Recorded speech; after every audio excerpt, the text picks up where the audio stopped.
तर शेतकरी मित्रांनो, मी आलोय परदेश दौऱ्यावरती. नेहमीप्रमाणे मी ह्यावेळेस देखील तुम्हाला असाच शेतीतला एक नवीन प्रयोग दाखवण्यासाठी आलेलो आहे.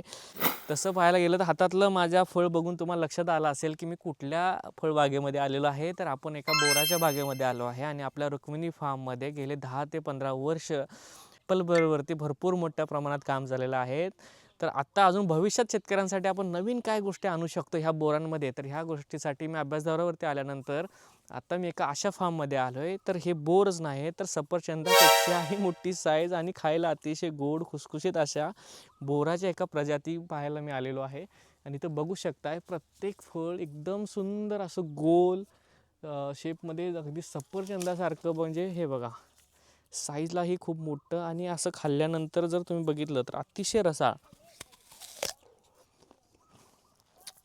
म्हणजे इतकं सुंदर असं टेस्टी. म्हणजे फक्त दिसायला मोठा आणि म्हणून पानसट असा विषय नाही आहे. खरंच हे अति सुंदर आणि गोड फळ आहे.